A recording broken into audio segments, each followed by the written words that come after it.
In this episode, Whack 'em! the Mythbusters are busting out. Count on getting very, very cold. Can they escape from Alcatraz? Quack, damn you. Science or quackery? I want you to do this, got it? Does a duck's quack echo? And out of their skulls, have we all been injected with mind control chips? I feel perfectly normal now. Who are the Mythbusters? Is my missing an eyebrow? Adam Savage I always enjoyed seeing Adam in pain. and Jamie Hyneman. Jamie wants a big boom. Between them, more than 30 years special effects experience. Feel kind of sexy. They don't just tell the myths, they put them to the test.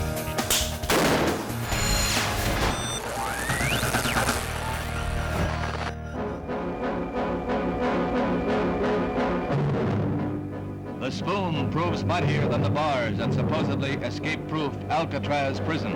The men the walls couldn't It's hold Alcatraz's greatest mystery. What happened to these men? Frank Morris and the Anglin brothers, Clarence and John, bank robbers and escape artists. One night in June 1962, they busted out of the rock and dropped off the face of the earth. Whatever their fate, the three convicts have apparently accomplished a feat that many have tried with no success. The authorities presume the three drowned, but the myth says they got away clean on a homemade raft. 40 years later, Jamie and Adam aim to prove it might have happened.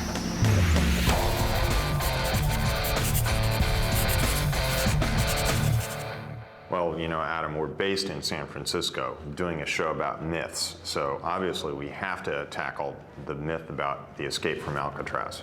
That three prisoners in 1962 built a raft out of raincoats and got off the island? Yeah. Did they actually do it? Was it successful? Where did they go? According to folklorist Heather Joseph Witham, this story has endured because people often cheer for the underdog. The idea is, David against Goliath, the little man really winning out over the concrete authority, the faceless, nameless concrete authority. America's worst were caged in Alcatraz's 9x5 cells, cold as stone, perched high above the currents that chain the island. Officially, no one ever escaped and lived to tell, though in its 29 years, 34 prisoners tried, and as many as 11 died in the attempt. Adam and Jamie will follow the most famous escape attempt of all. It began here, in these cells. They painstakingly fashioned dummies of plaster with hair of paintbrush bristles to stand in for them during cell check, while they covered an escape hole with a cardboard grill. All of this was within easy visual range of the guards in the gun galleries. Alcatraz had begun to crumble. Morris and the Anglins were all able to chip through ventilation grills using spoons. I believe that this one is a Mythbusters special, so you feel like squirming through the hole? Sure, why not? You think you'll fit? I think I'll fit. I'm not so sure about you. Let the breakout begin.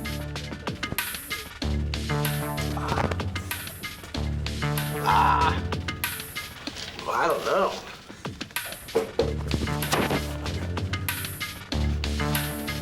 Seems beer and fast food wasn't on the menu at Alcatraz.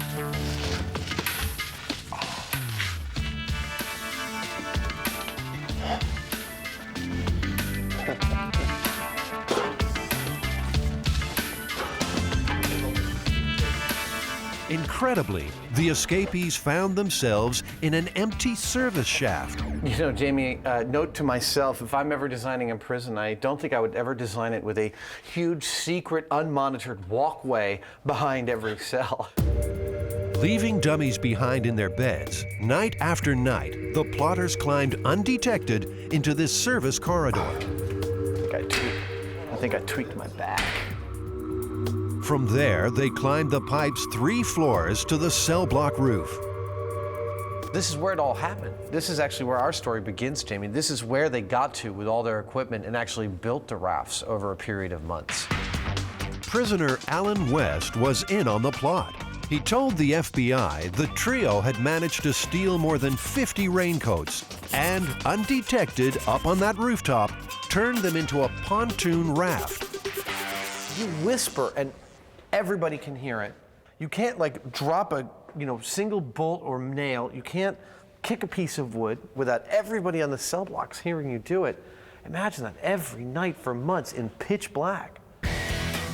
The night they were finally ready, the three broke out through this vent onto the rooftop, then climbed 50 feet down to the ground. They went down about here. The original pipe's been removed, but we do know that they went across underneath the water tower and down to the shore on the side of the powerhouse over there. It's a lot of distance to cover in the middle of the night with all that equipment, I'll tell you that. Yep. The swirling tidal currents around Alcatraz were more feared than any wall. But at the water's edge, Morris and the Anglin brothers pumped up their raft, jumped in, and disappeared. The escape triggered the greatest manhunt in San Francisco's history, as agents of the FBI, Coast Guardsmen, Highway Patrol, sheriff's deputies, and local police join in the search. Jolene Babiak lived on the island when the escape happened. Her father was associate warden at the time, and she's written 3 books about Alcatraz. Do you think that they made it? Well, they could be here today on the tour, but I doubt it.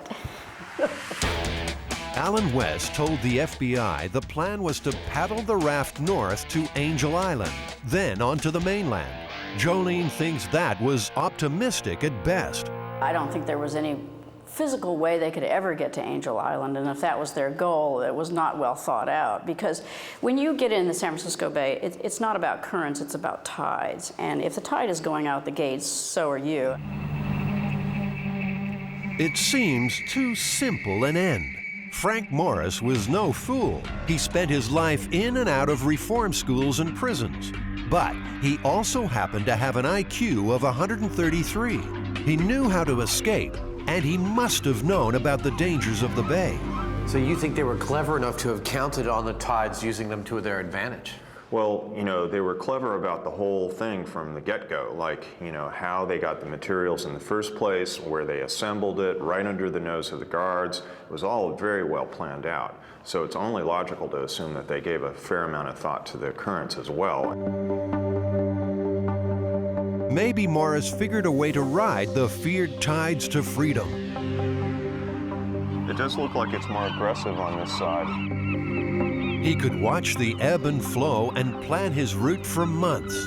The Mythbusters don't have that long, but they do know a shortcut. Joe, grab onto the pylon.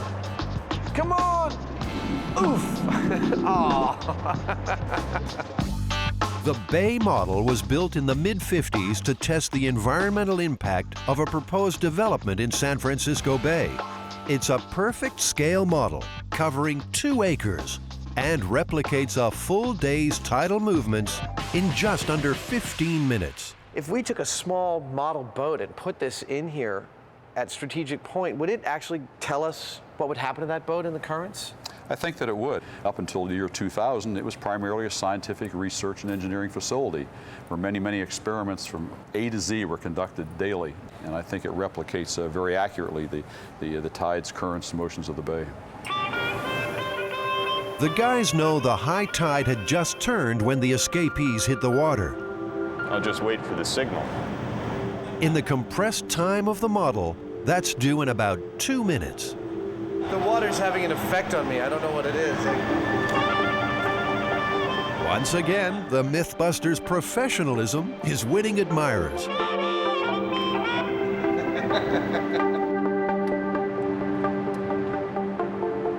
Oh, we're good.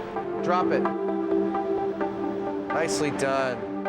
Remember, the myth says Morris and the Anglins were heading north to Angel Island. The current tells a different story.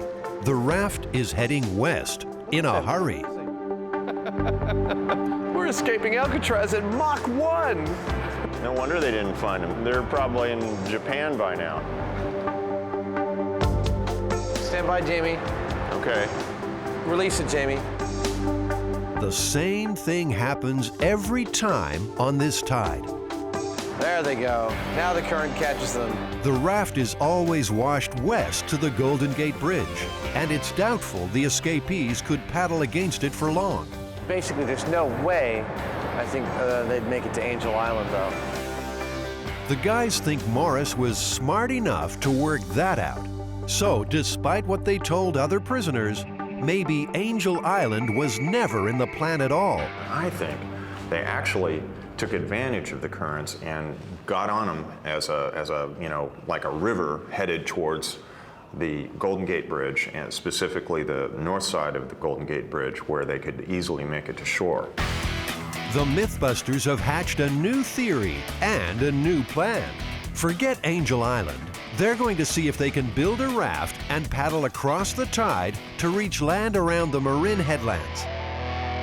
Jamie, what do you think our chances of success are? 100%. 100%? Yeah, absolutely. All right. No doubt about it. We can pretty well count on getting very, very cold.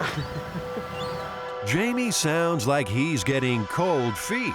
But before he does, the guys have a date with some webbed feet. Another bird-brained myth to bust. Could it be true?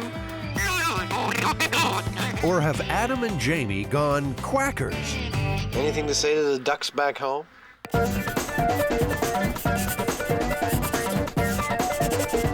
So, Jamie, what are we working on? Why are there ducks pooping all over your desk?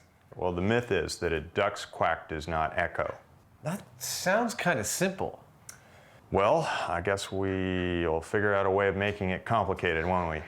This really is an internet story. Not even a story, just a little factoid.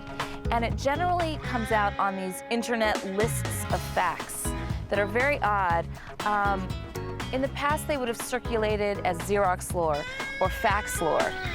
The boys will take the lore into their own hands down on the farm. Adam, don't let their looks deceive you. These are actually quite deadly. If anyone can answer this myth, it should be Jim Reichart, part of America's oldest duck farming family. The Reicharts have been listening to ducks quack for more than a century. But there's one thing they haven't heard. Jim, have you heard of the myth that a duck's quack will not echo? I've never heard that. I've grown up on the ranch, you know. I've never had anybody ask me.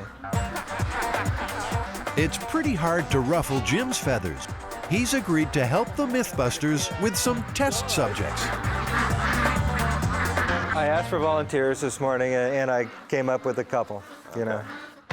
Meet Bob on the left and Roy. And going in from this All right, side. you go down that side. I'll walk him down this way.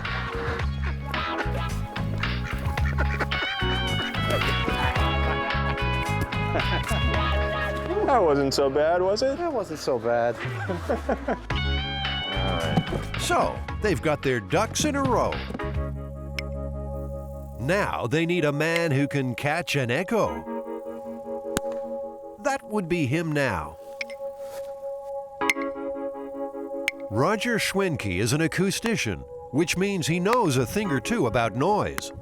Roger, have you heard the myth about whether a duck's quack echoes?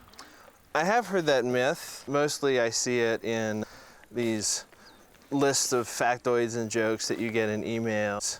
Roger's agreed to help catch a duck's echo. The science is simple enough. Sounds are just vibrations in the air. An echo happens when those vibrations hit something and bounce back. So one of the challenges I have for you is we're going to use a tie clip mic as the trigger mic to start the recording, and we need to attach that to the duck. Duct tape. Yeah. Oh. That microphone acts as a trigger.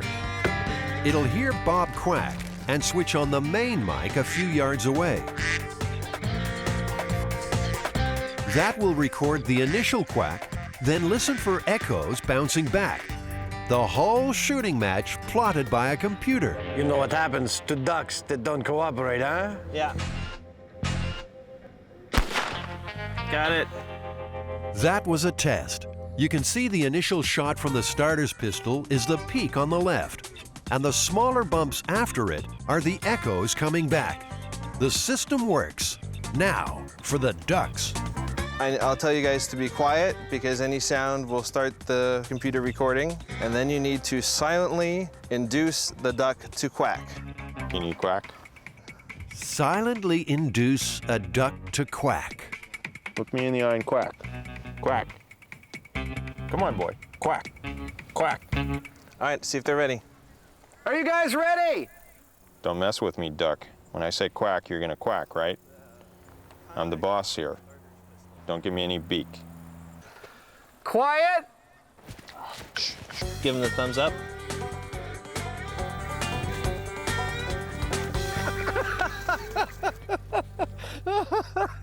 It's like he's trying to collect a loan from the duck.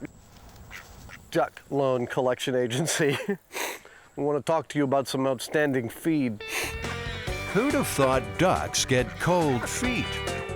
Oh boy. There's nothing but wind noise. Clearly, Bob's got stage fright. I want you to do this. Got it? Quack. Quack, damn you. Done. I'm gonna swap him out with the other one. All right, I'll bring him over to you. Bob's out. Roy's in. But a funny thing happens in the changeover. Oh, maybe that may be bringing them together. Yeah. They just needed someone to talk to. Seems obvious now. The Mythbusters are back in the hunt.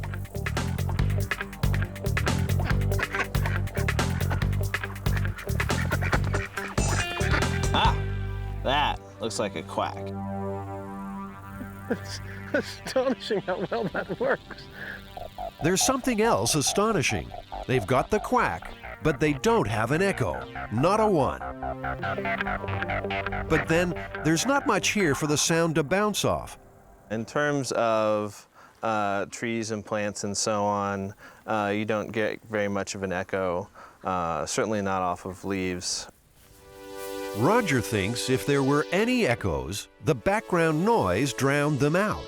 A sweetheart duck. To prove that, and bust this silly myth once and for all, Bob and Roy will have to go hi-fi. Okay, that's really cool. Meyer Sound makes top-of-the-range concert speakers. Roger's their staff scientist. Hi, guys. They plan 2 experiments at the lab. First, to capture a crystal-clear quack with no echo. Then, they'll record Bob and Roy in a room that does echo.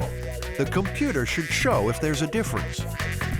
To get the clear quack, they'll use an anechoic chamber. It absorbs echoes by trapping sound vibrations in baffles on the walls and ceiling. All right, let's take them into the chamber. There we go. Bob and Roy are game. I noticed there's a hole in the screen. Maybe I can goose the duck.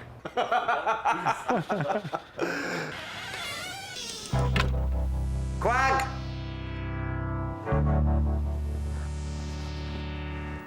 Nothing. Bob and Roy have wised up. Jamie, I have an idea.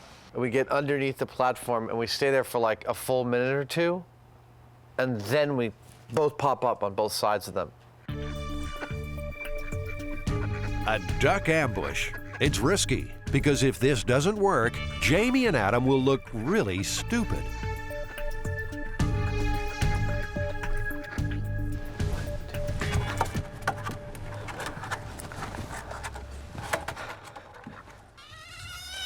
Anything? Nothing. Nothing at all. Peep. Not a peep. It's all starting to look like a high-tech waste of time. When, for no apparent reason, Bob and Roy get chatty. Got something. It's a pristine quack. And it turns out there is something different about it after all. Well, I never, he's saying. It's a series of exponentially decaying impulses, which looks almost exactly like room reverberation. This is the exact moment Jamie is blinded by science. Have you been paying attention? What they found is that when you plot it on the computer, the quack looks exactly like an echo. And that could explain the origins of the myth. Its echo might actually sound just like its quack. It might blend together for you. So you might be hearing an echo, but think you're still hearing the quack. Time to crank up the second experiment in the echoey room. Hopefully the computer can tell the difference. You ready to quack for science? Okay, quiet please. Go.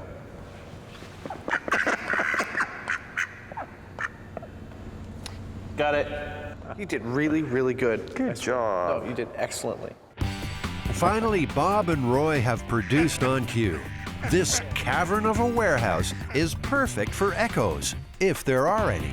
The moment of truth has arrived. Okay, so you want to see our quacks? So here's the duck quack that we recorded, and I think this initial part here is the quack. Yo, well, does that mean it echoes? You know what? It's just hard to tell. Really? The reverberation looks just like the quack. You'd think the combined brains of man and machine would be more than a match for Bob and Roy. But somehow, once again, they've frustrated science. And for one final time, they'll have to sing for their supper. Roger knows the echo is there somewhere. Got it. And sure enough, amid the techno babble, at last he finds what he's looking for. This series of decaying impulses is the reverberation, definitely the echo. Definitely the echo. Mythbusted. Don't be so hasty. Mythbusted, let's go home. See ya. They've conclusively shown that although a quack's echo might be quiet and tricky to hear, it does exist. So how does it feel to be riding the absolute crest of urban myth busting? Busterific. And for their contribution to modern science, Bob and Roy have earned a rent-free Bayside home for life. Well, what do you think? Looks good? All right. Where were all those quacks when we needed them?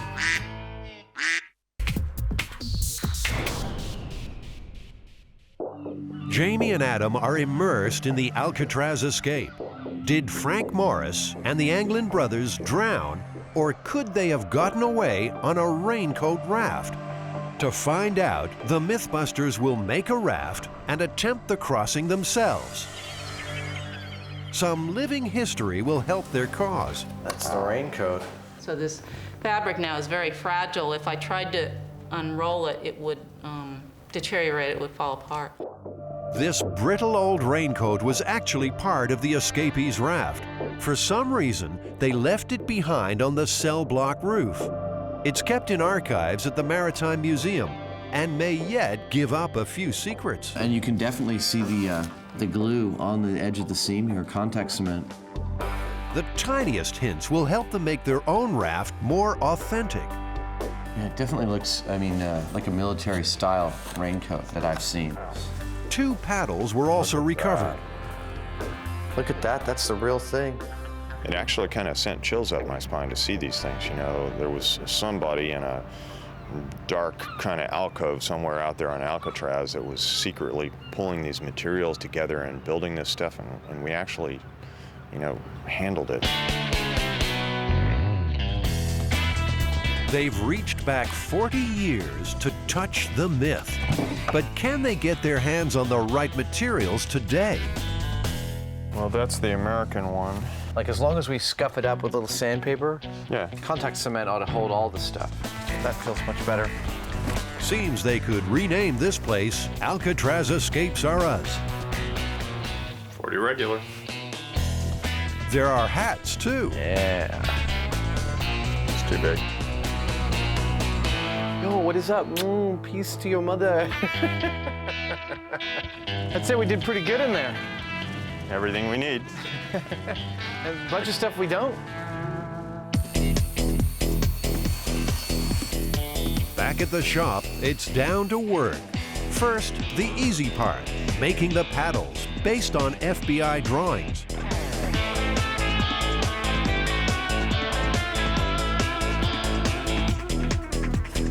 One prison escape paddle.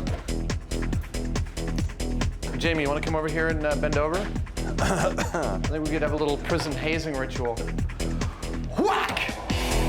There's a bigger pain in the backside ahead.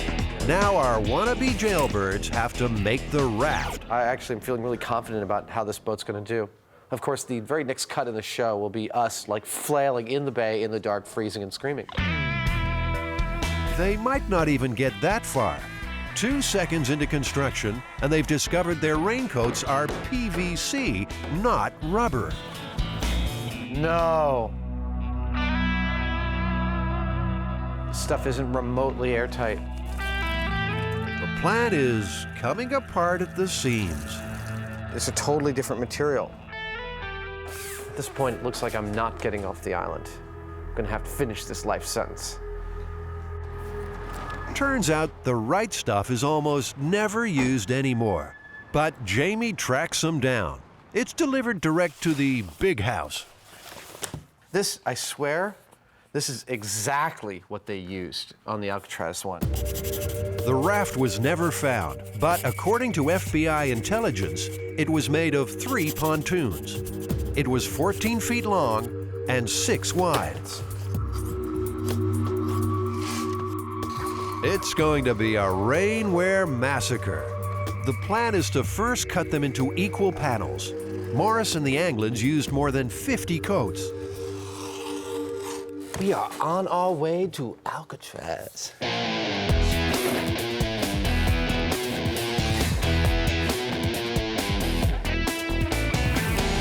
According to the FBI, the escapees had access to contact cement in the prison workshop.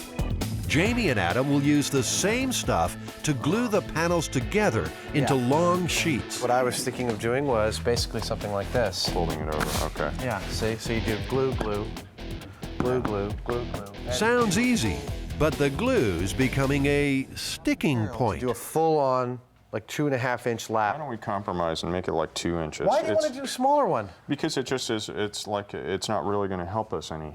Yes, it is. I don't know. It's insurance. I have to insist on this one. It's absolute insurance. You know, it just, it Make it 2 inches. That's like double what you need. All right. And so we'll just each take a table. To make sure the raft is airtight, each seam needs to be glued, dried, and compressed together. The real escapees did this in the dark and silently. Wait, was that a guard? No. Yeah, check it out, man. 1, 2, 3, 4, 5. We're at 5. We're just over 6 feet here. That's big enough for the first pontoon. Can I help? They just have to roll it up like a rug and seal the ends. I'm a little worried. It looks a little too good. And it's almost going to be like, no, we swear it was raincoats. Hey. The fact that they even made something that was remotely inflatable for a period of time, got it up the roof through the blower, down to the shore and into the water is astounding. If they get this done, it'll be quite an achievement for the Mythbusters, too.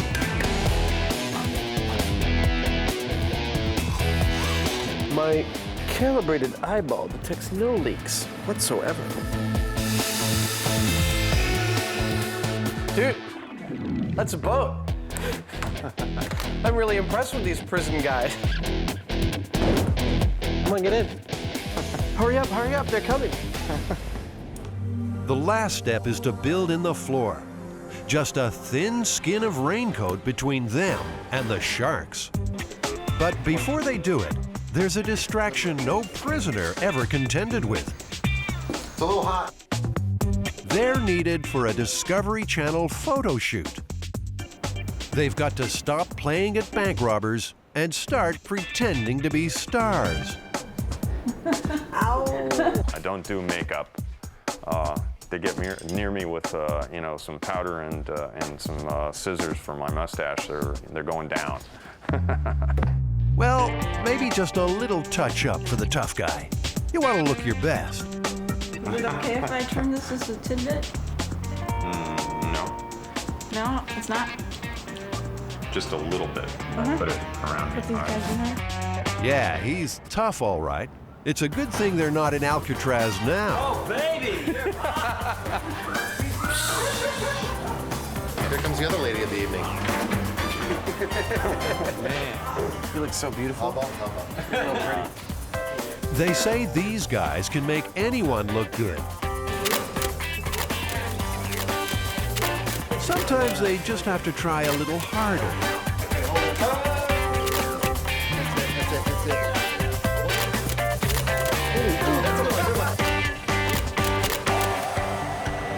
Mugshot's over. Back on the cell block. The guys are making up for lost time. Lower your end a little bit. You drew the line, so you have a good idea about where the whole deal sits, yeah? Just do it one a section at a time. It's gonna wrinkle. Yeah. They're nearly done. Just a last check for leaks. There's one. See that? That's a leak. And a rousing sea shanty to get in the mood. Oh my God. According to the FBI, the gang modified an accordion to pump up their raft. As always with these instruments, silence was golden. I am your father. Using a ping pong ball, Jamie engineers an ingenious one-way valve so the thing will blow air in but not suck it out again. Works beautifully. That's pretty good. Working. Yeah. It took 30 raincoats, but the Mythbusters have their raft. They're ready to use it to escape the rock. Based on the information that we have, I think the raft is very similar to what they had on Alcatraz. I give us a 60% chance of making it, 20% chance of immediate catastrophic failure, and 20% slow descent into the depths of hell. Hell will have to wait. It'll be a few days before the tide is right to make their attempt. In the meantime, the Mythbusters have another mission. Adam and Jamie are about to go deep undercover, armed with only their wits and a large television production team. You're really sensitive. You've got a sensitive kind of belly button there, don't you? They plan to tear the lid right off a scandal that could rock the Western world. And see if we can determine when exactly the government installs their mind control chips. These guys laugh at danger if there's a myth to bust. And they know this one must be true. After all, they found it on the internet.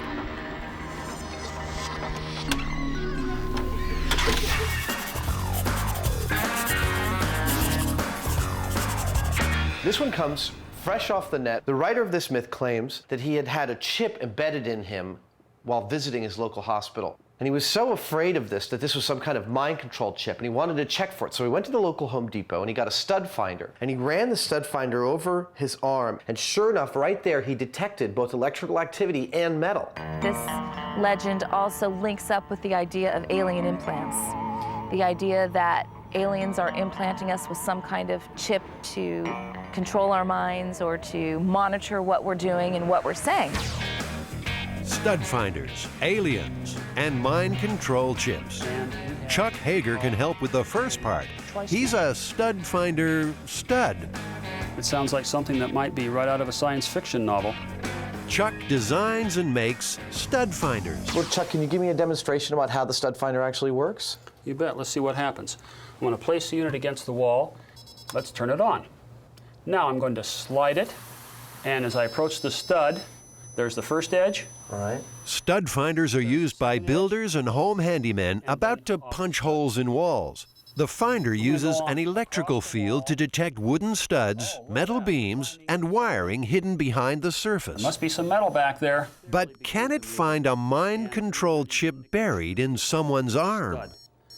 If there were metal embedded under the flesh, in metal sensing mode, again, if the metal were large enough and not too deep, we could certainly sense that.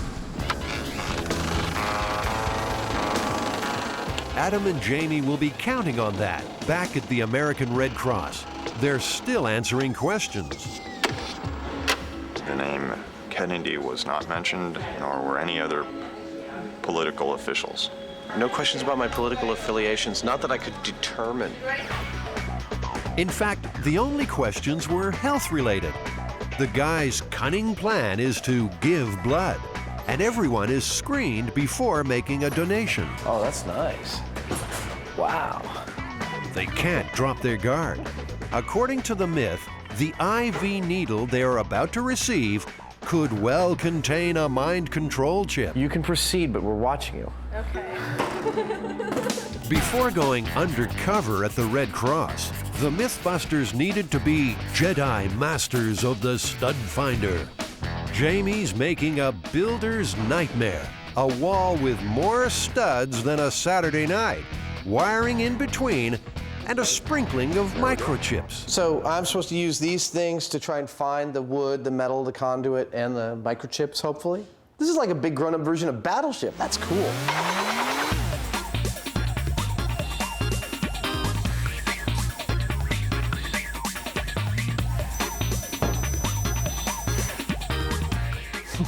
You're messing with me. I'm trying to work it out, but I'm not happy about it. Adam's map is pretty close, but he still hasn't found a microchip. And there's a nasty black hole top left. Come on around and Can I come check it out? Interesting. It's funny that, like, yeah. That's it. That's what I couldn't see. And you didn't pick up any of the chips, as far as I can tell, at all. No, none of these showed up as a hot spot. There's too little metal in a chip to show up through a wall, but Adam's hoping they can be detected through flesh. This gel replicates human tissue. P.U. That's rank. Woo! I'd really like to see someone come across this and try and piece together for themselves why it exists. It does seem to be picking up this chip over here. They're definitely picking up, hints of the chips. Some of them pick them up better than others, and the bone. But stud finders are designed for use on solid walls. Wobbly flesh gives plenty of false readings. No, we're just trying to find the vein. It's almost there. Are you okay? Want some juice? What the guys really need is some practice looking for chips under living flesh. Microchipping seems far-fetched, but responsible pet owners have been doing it for years. And the idea behind the microchip is to make a kind of permanent identification of that animal that can't get lost or worn away like a tag could. Less than 1 in 7 pets lost in America are returned to their owners. These tiny chips act like barcode. They're read with a radio frequency scanner. The ID number is registered to the owner. Is it possible to actually exert like a radio frequency on this chip to control the mind of the animal? Like you could push the stop ripping the curtains button and the don't pee in the corner button? Free of mind control, Bethany the dog is being chipped today. She's kindly agreed to also let the Mythbusters scan her. The chip is inserted with a hypodermic needle. And the needle goes in. Once the microchip is placed, we want to make sure that it still works. And so we'll use the scanner to scan right over that area, and we get the unique identification number again. That's great. Now, it's only meant to be found with a radio frequency scanner. But can the chip be located by a stud finder's electrical field? I'm getting a little blip, actually, right over the site. There you go. I think I found it. Yeah, right about there. Yeah. Everyone's happy. And armed with their new chip-finding skills, Jamie and Adam are ready to spring their surprise back at the Red Cross. We want to make sure that we're starting out with no mind control devices embedded in our arms already. So we're going to use a stud finder. Here you go, Jamie. If there are mind control chips being dispensed here, it looks like the game is up. All clear. It's time to make their donation. A little sting. Here we go. That's not so bad. Common sense says the Red Cross is far more interested in collecting blood than brains, particularly in the case of these two mines. But Jamie and Adam have put their heads on the block in the name of myth-busting. Could they pay the ultimate price? I don't notice anything at all. I feel perfectly normal now. Everything feels great. Life is good. The world is in perfect order. That's Adam's mind in normal, out-of-control mode. And any attempt by the government to bring it some order seems to have failed. Those stud finders aren't finding anything. It would seem that their technology is far more advanced than I previously suspected, and that I'm riddled with microchips. Or maybe there are none. What do you think? That's right. That is a third option. Didn't even occur to me. Anytime there's a story... The Red Cross's Becky O'Connor has heard her share of ridiculous stories about blood donation. So you categorically deny it? I do categorically deny that there is anything left behind when you make a blood donation. The Red Cross always needs new blood donors to help save lives. Less than 5% of eligible Americans donate. I would think that if we were actually somehow controlling people, we probably wouldn't have a shortage, because the first thing we might do is encourage them to come in more often. I really think that's one of the sillier myths that we could have run across. I think we should look for a couple more interesting myths to dispel, so, hopefully more people will do this. The Mythbusters have come through with minds intact, a giving glow, and myth busted.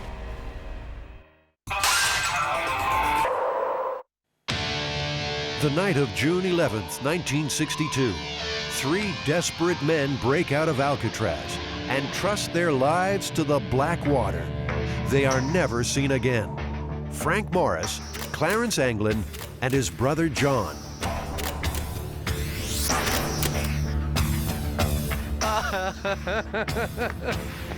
You look funny. You don't? In fact, Jamie and Adam are wearing what the escapees would have been on the night they broke out. Dressed like this, could the 3 have paddled their raft made of raincoats to safety? Tonight, the Mythbusters will find out. The FBI files say the escapees were aiming for Angel Island, but the Mythbusters will test their own theory, that they were smart enough to use the outgoing tide to carry them to the Marin Headlands. Of course, there were 3 in the real escape attempt, so young Will Abbott has been drafted from the workshop to be their partner in crime. It's gonna be a whole other world, not to mention the shock of the cold, cold water. Just remember, kid, if it doesn't kill you, it just makes a great story later on. Oh, hell yeah. Will's about Frank Morris's weight. He'll wear a buoyant wetsuit so he can immediately help the guys if things go wrong. Just so that we can communicate for emergency situations, this means I need help. This is not hello. Okay. This means I'm okay, everything's all right. All right? The guys will also wear strobe locator lights. Well, we'll get you a battery on that just as soon as we can. It'd be a good idea. On the northwest edge of Alcatraz, the tide is rushing out at more than 3 knots. The water just over 60 degrees. The wind about 5 knots. Those conditions are very similar to what faced Morris and the Anglins. And remember, they are presumed to have drowned. Dead or alive, I imagine that the 3 escapees would get a kick out of the fact that we are getting into a boat and retracing their steps for an entertainment show. I can only imagine what the convicts were saying when this was occurring. I guess nobody will ever know. But I'm pretty sure they weren't talking about how nice the view was. They're in position just off the spot where the escapees took their chances. Like them, the Mythbusters have no idea if their raincoat raft will float. You and me, 4 and F with Will in the middle. That puts the lightest weight at the highest Okay, we're weakness. in the same. It's cold, it's dark, and it's time to go. Paramedics and a trained lifeguard are standing by. Got it? Got it. Go, Jamie. It's all you, buddy. Oh, Jamie. You're the man, baby. The raft's passed its first test, It's holding Jamie's weight. Here I go, Jamie. Here I come. Oh yeah, we're taking on water. Okay.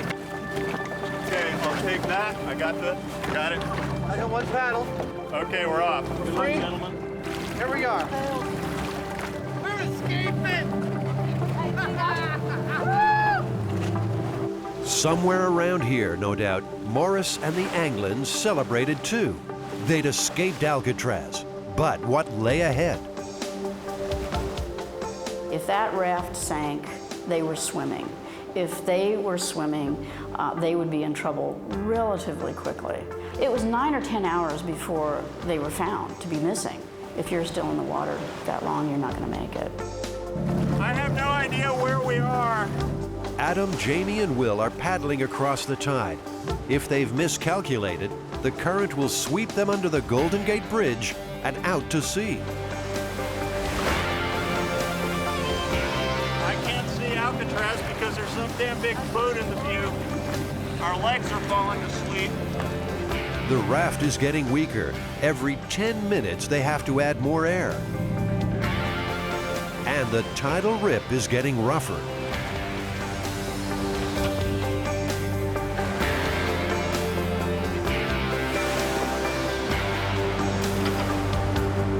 Did the same waves sink the escapees? No signs of them were ever found on land. But the water gave up clues. The most important thing was a packet of photographs. Also, there were 9 slips of paper with names and addresses of people they were going to contact. Now, unless you're in a life or death situation, you're not going to let go of that bag. Hey, Adam, we can see Alcatraz straight behind us right now. Wow! We've come quite a ways, haven't we? We have. After about 40 minutes, they're closing in on the bridge and the shore. If the real escapees made it this far, their spirits would be starting to lift by now, too. This is so cool! It seemed impossible, but the Mythbusters are almost there, paddling a raincoat raft more than 3 miles across a rushing tide, making landfall just east of the Golden Gate Bridge. We made it! If the escapees came ashore here, they've stepped lightly ever since. There were no stolen cars, no phone calls home. Frank Morris and the Anglin brothers disappeared without trace. In doing so, they created a great myth.